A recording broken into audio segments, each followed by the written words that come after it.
गुरुर्ब्रह्मा गुरुर्विष्णु गुरुर्देवो महेश्वर गुरु साक्षात् परं ब्रह्म तस्मै श्री गुरुवे नमः।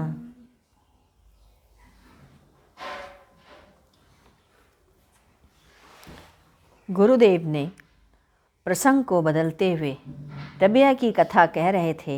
उसके बाद प्रसंग को बदलते हुए उन्होंने कहा, यदि आपको मकान हो जाए, स्त्री भी हो जाए, धन भी मिल जाए, संतान भी हो जाए, यश भी मिल जाए, तो समझ लें आप नाश हो गए।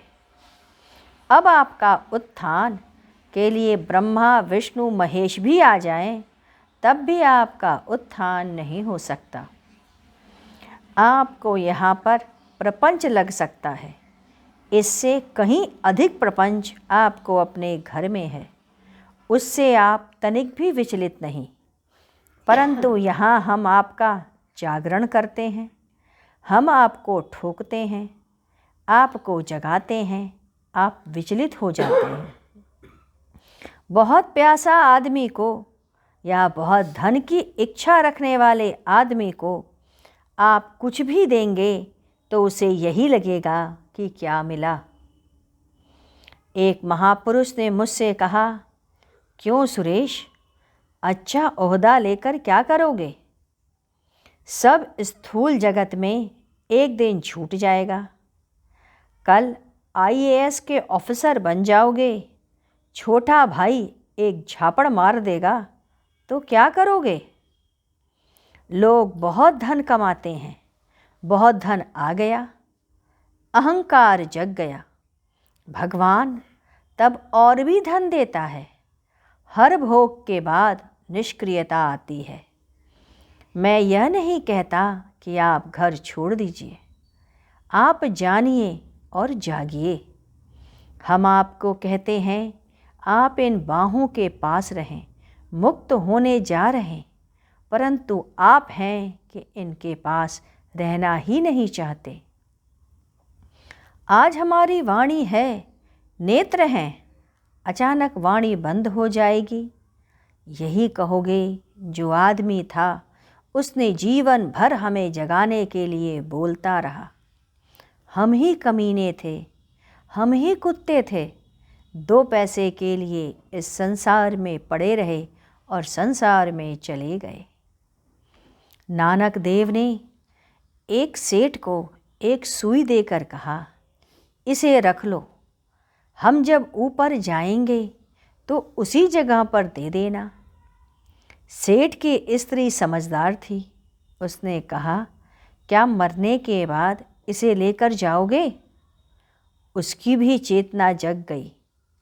हम आपका घंटों लेते हैं, जगते हैं।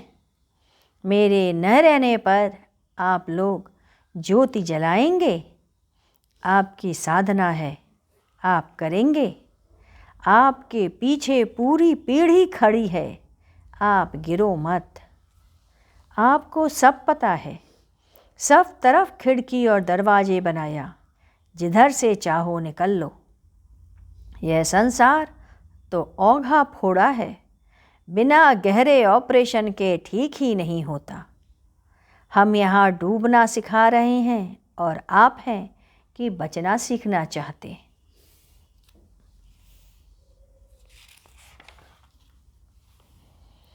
गुरुदेव ने एक सत्संग के समय एक बात कही, यदि संस्कार ना हो तो कोई कार्य भी नहीं हो सकता, किसी भी पदार्थ की उत्पत्ति नहीं हो सकती, इस संसार का निर्माण भी नहीं हो सकता।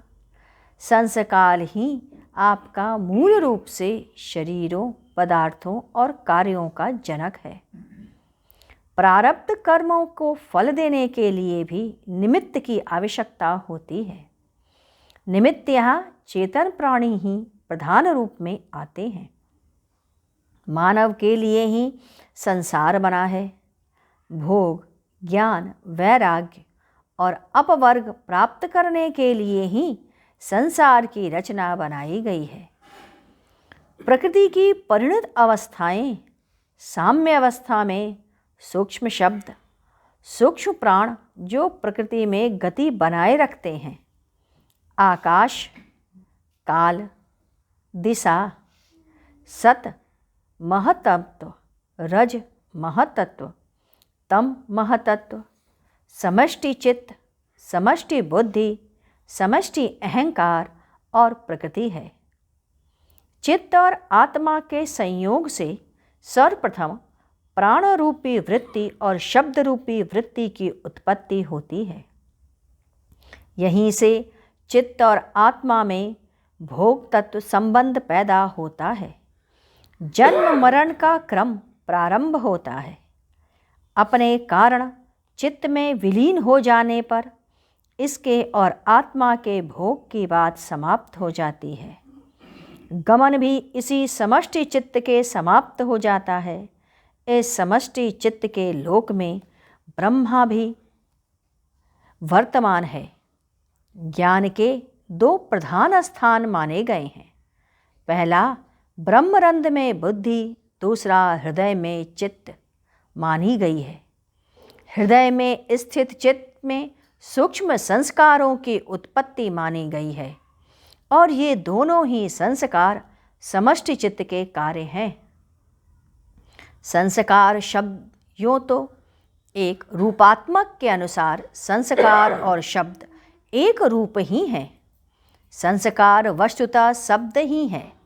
ये अत्यंत सूक्ष्म संस्कार बहुत सूक्ष्म शब्द के रूप में होते हैं। शब्दों की सूक्ष्म अवस्था प्रकृति की है। ज्ञान और क्रिया का अभाव प्रत्यय काल में नहीं होता, परंतु सृजन काल में आकाश, काल, दिशा, तब, सत, रज और तम उत्पन्न होते हैं। सर्वप्रथम साम्य अवस्था रूप प्रकृति में ब्रह्म के संयोग से शब्द यानी ज्ञान, प्राण, कर्म तथा स्वयं प्रकृति का एक तीनों में एक प्रकार से सत, रज और तम का अत्यंत सूक्ष्म रूप है। इन तीनों का समभाव में ठहर जाना प्रकृति की साम्य अवस्था है। ब्रह्म में भेदम की भावना या भ्रांति नहीं होती और अहम ब्रह्मास्मि की भावना ही ब्रह्म में नहीं हो सकती। ज्ञान ज्ञान का जनक है। कर्म से कर्म की उत्पत्ति या विकास होता है। हर पदार्थ के रूप होते हैं। रूप में अग्नि तत्व की प्रधानता होती है। भगवान ज्योतिषम ज्योति व तस्मा सर्वभिक्षम भवन्ति। भगवान नहीं बदलता, वह स्वयं संवेद्य है, अनुभव रूप गम्य है। दिशा और आकाश पदार्थ हैं और दिशा के रूप होते हैं जैसे आकाश के होते हैं। काल भी भावनात्मक पदार्थ है और संसार के सभी कार्य तथा रचनाएं आकाश में ही होती हैं। पदार्थ में परिवर्तन काल के क्रम से ही होता है। अपर, पर, युगतप, चिर और क्षिप्त ये काल के पहचान के चिन्ह हैं। काल परिणामी है, विकासशील है। काल का अंत नहीं दिखाई पड़ता। यह बहुत सूक्ष्म व महान है। यह काल कारण के रूप से नित्य और कार्य रूप से अनित्य है। काल दुखदायी होता है। प्राण की उत्पत्ति संयोग से होती है। प्रकृति और ब्रह्म का नित्य संयोग बना रहता है। दोनों संयोग नित्य होने से, प्राण की गति करते रहने से नित्य व्यस्त बन जाता है। प्रत्येक कर्म बोध ज्ञान के द्वारा प्राप्त होता है। ज्ञान शब्दों का आश्रय लेती है। शब्द अर्थ का, ज्ञान का विकास और विस्तार अहंकारी सृष्टि का प्रारंभ होता है। आइए इसके बाद हम लोग फिर कल पढ़ेंगे, गुरु कीर्तन करते हैं। ओम गुरु ओम गुरुदेव, जय गुरु जय गुरु जय गुरुदेव। ओम गुरु ओम गुरु ओम गुरुदेव, जय गुरु जय गुरु जय गुरुदेव।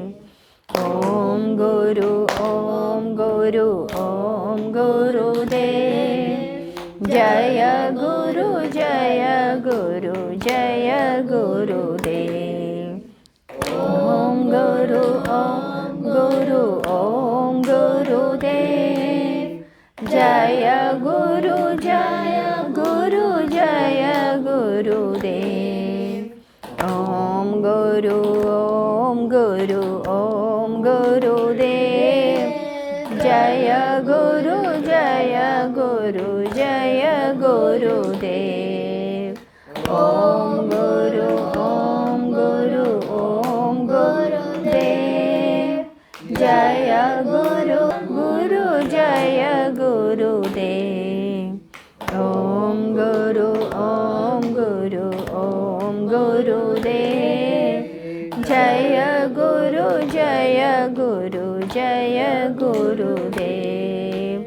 ओम गुरु ओम गुरु ओम गुरुदेव, जय गुरु जय गुरु जय गुरुदेव। बोलिए सद्गुरुदेव भगवान की जय। सद्गुरु तुम्हें शत शत नमन, सद्गुरु तुम्हें शत शत नमन, सद्गुरु तुम्हें शत शत नमन।